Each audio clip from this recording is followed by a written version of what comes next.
नमस्कार। आज बात एक ऐसे टॉपिक की जो हम सबकी जिंदगी से जुड़ा है। भारतीय हेल्थ केयर सिस्टम का वो स्याह सच जहां अक्सर मरीजों की सेहत से ज्यादा मुनाफे को तवज्जो दी जाती है। तो चलिए इस पूरी सिस्टम को जरा बारीकी से समझते हैं। ये एक बहुत कड़वी हकीकत है ना? हर साल न जाने कितने लोग उम्मीद लेकर अस्पताल जाते हैं, लेकिन कई बार उनके हाथ लगता है सिर्फ सदमा या फिर उससे भी कहीं बुरा अनुभव। हाँ, एक बात यहाँ साफ कर देना बहुत ज़रूरी है।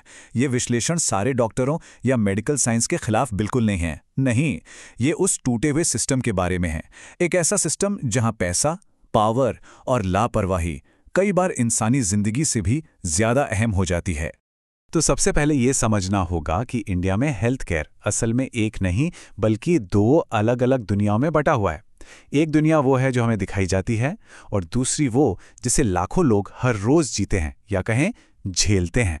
देखिए, एक तरफ तो भारत में वर्ल्ड क्लास डॉक्टर्स हैं, शानदार प्राइवेट हॉस्पिटल्स हैं, यहाँ तक कि मेडिकल टूरिज्म के लिए विदेशों से लोग आते हैं।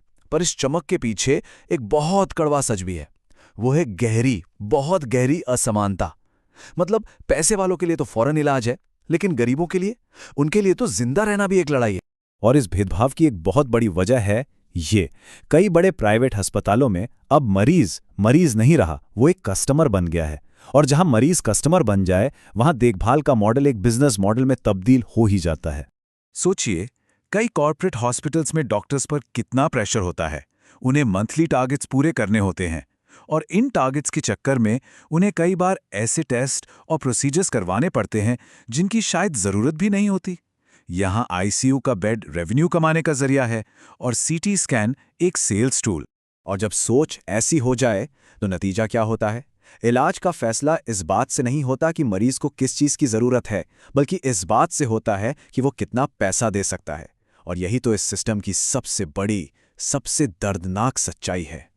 अब जरा बात करते हैं उस कीमत की जो इस सिस्टम में चुकानी पड़ती है। और ये कीमत सिर्फ मरीज ही नहीं बल्कि कई बार डॉक्टर भी चुकाते हैं। और ये कीमत सिर्फ पैसों की नहीं होती, ये जिंदगी और भरोसे की कीमत होती है। देखिए, जब कुछ गलत हो जाता है तो अकाउंटेबिलिटी मतलब जवाबदेही लगभग जीरो होती है। मेडिकल नेग्लिजेंस को साबित करना इतना मुश्किल बना दिया गया है कि परिवार बस चुपचाप दर्द सहते रह जाते हैं। ऐसा लगता है जैसे ये पूरा सिस्टम खुद को बचाने के लिए ही बना है। इस सिस्टम का एक और साइलेंट किलर है मेडिकल डेट, यानी इलाज का कर्ज। हर साल लाखों, जी हां लाखों परिवार सिर्फ इलाज का खर्च उठाने के चक्कर में गरीबी में धकेल दिए जाते हैं। उनका पूरा भविष्य उस एक बिल के नीचे दबकर रह जाता है। लेकिन कहानी का एक और पहलू भी है। ये समझना भी जरूरी है कि इस टूटे हुए सिस्टम में कई डॉक्टर भी विक्टिम हैं। उन पर काम का जबरदस्त बोझ है, सैलरी कम है और ऊपर से मैनेजमेंट का प्रेशर अलग। बहुत से डॉक्टर सच में मदद करना चाहते हैं, पर वो खुद एक ऐसे सिस्टम में फंसे हैं जो उन्हें इमोशनल बर्नआउट की तरफ धकेल देता है। तो प्रॉब्लम सिर्फ एक तरफा नहीं है। अगर प्राइवेट हॉस्पिटल्स में मुनाफाखोरी और डराकर इलाज बेचने की दिक्कत है, तो दूसरी तरफ सरकारी अस्पतालों का हाल भी किसी से छिपा नहीं है। वहां का सिस्टम ओवरलोडेड है, बेहिसाब भीड़, डॉक्टर्स की भारी कमी और टूटे-फूटे इक्विपमेंट। ये वहां की रोज की कहानी है। तो सवाल ये उठता है कि क्या इसका कोई हल है? क्या इस बीमार सिस्टम का इलाज हो भी सकता है? चलिए समझते हैं कि इस प्रॉब्लम की जड़ें आखिर हैं कहां और आगे का रास्ता क्या हो सकता है। सबसे बड़ा सवाल तो यही है, आखिर ये सब कुछ ऐसे ही क्यों चलता रहता है? क्यों इस पर कोई लगाम नहीं कस पाता? इसके पीछे कई वजह हैं। एक तो हेल्थ केयर सेक्टर में रेगुलेशन बहुत ढीला ढाला है।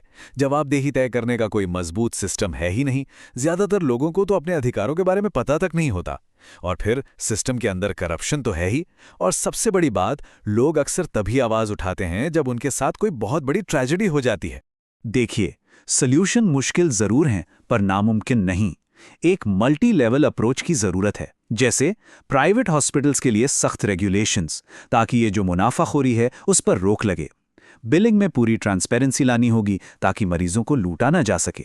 लापरवाही के लिए सख्त सजा होनी चाहिए ताकि अकाउंटेबिलिटी फिक्स हो।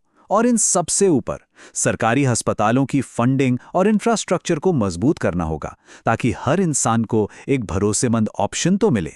आखिर में बस एक बुनियादी बात याद रखनी होगी, हेल्थ केयर कोई लक्जरी आइटम नहीं है जिसे सिर्फ अमीर ही खरीद पाएं। ये एक बेसिक ह्यूमन राइट है, एक बुनियादी मानव अधिकार। एक ऐसा सिस्टम जो जिंदगी से ज्यादा मुनाफे को अहमियत देता है, वो हमेशा विक्टिम्स ही पैदा करेगा। जब तक हेल्थ केयर को फिर से इंसानी नजरिए से नहीं देखा जाएगा, लोग यूं ही चुपचाप दर्द सहते रहेंगे। और इस बदलाव की तरफ पहला कदम है जागरूकता।